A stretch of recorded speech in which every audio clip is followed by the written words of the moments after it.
Hello and welcome back to Knack Kitchen, where today we are making garlic breadsticks. Garlic breadsticks have become quite a favorite in all pizza chains nowadays, and I can proudly say that this recipe is just as delicious, if not more, than any garlic breadstick that you've ever had. And with all that being said, now that I've created all this hype, let's just quickly see how we make this so you can try it out and you can judge for yourself as well.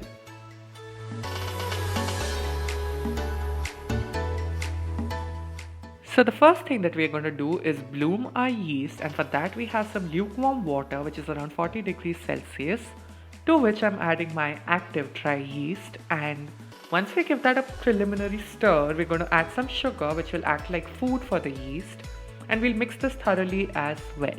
And then we'll set this aside for about 5 minutes, and as you can see, it's risen quite a bit. Our yeast is ready to be used. So here I have the largest bowl that I could find, to which I'm adding the flour and the yeast mixture and some extra water.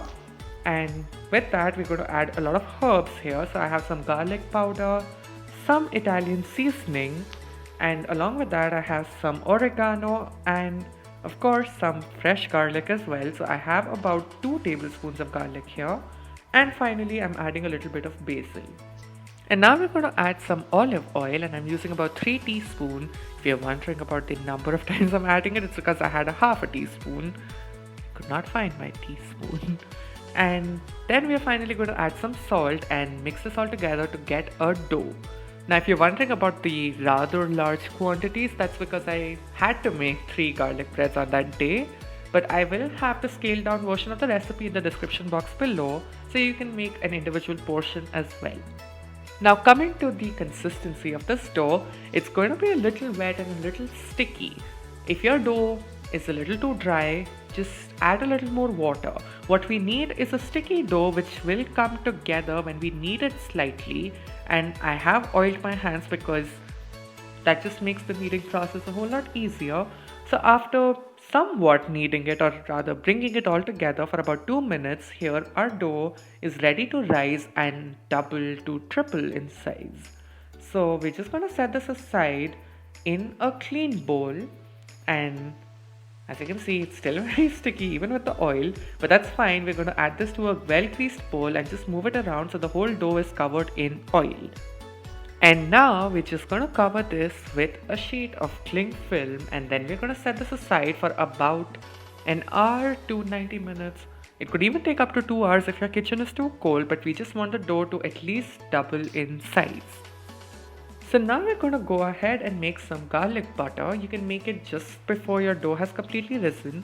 And here I have a lot of butter, but that's again for 3 portions. So you can and should scale it down depending on how many servings you're making. Now when the butter has completely melted, we're going to go ahead and add some garlic. The more the better, it really depends on how much garlic flavor you like. But about 2.5 tablespoons is a good starting point. And we're just going to cook this for about 2 to 3 minutes, not longer. We don't want the garlic to turn brown or get any kind of color. And just before turning off the gas, you're going to add some oregano and some red chili flakes, and I'm using a specific brand which is for pizza oregano and pizza flakes. I'm going to mention it in the description box below. I really think it makes all the difference in terms of the flavor, so do try and see if you can get your hands on this particular brand. And now our dough has completely risen. It's certainly risen more than double the size, and now we're just going to punch it down, release the air, and loosen the dough from all of the sides of the bowl. And then we're going to take this out either on a countertop or on a pastry mat, whichever you have. And then we're going to first divide the dough into 3 portions. So I did try to eyeball it, but as you can see, it was certainly not even, but I ended up using my weighing scale and got 3 evenly sized portions. And now on a clean work surface, we're going to dust it with some flour because the dough is still sticky. And then we're going to roll our bread out to a circle, which should be about 8 to 9 inches in diameter. And the thickness could be about half an inch or even thinner, depending on your preference.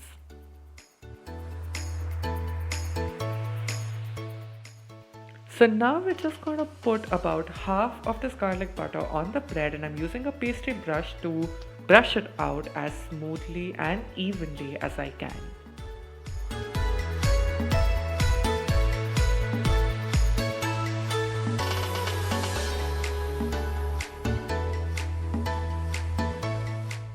So once our butter mixture has been spread out, we're just going to fold this in half to get a semicircular shape, which is typical for garlic breadsticks, and then we're going to very lightly seal off the edges.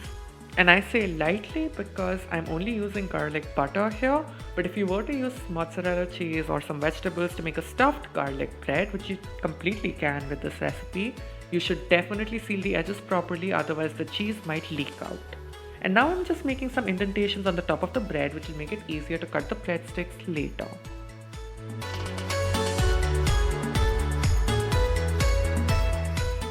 So now I have a baking tray which has been lightly greased in oil, and I'm going to dust it with some semolina.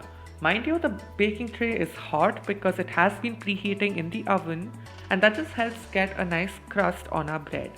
So I've transferred the bread very carefully on the tray, and now I'm just going to use all of the remaining garlic butter mixture and spread it out all over the top.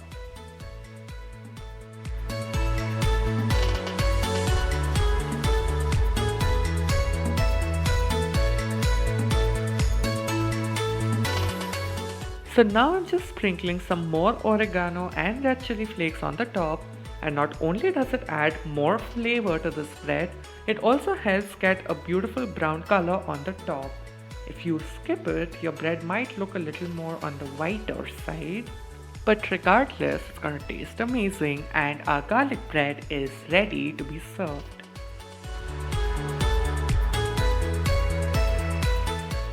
So the only thing left to do is to slice this bread into some breadsticks so that I can show you what it looks like on the inside. And as you can see, it's piping hot, but it's also amazing. It's got these beautiful air pockets that makes it so light and so much better than any restaurant garlic bread that you might have had. So I guess all that's left to say is go and give it a try. See for yourself. You're gonna definitely love this recipe, and when you do, please do give a like, share and subscribe to the channel if you haven't already. And as always, thank you so much for watching, and I'm gonna see you soon with another video next week.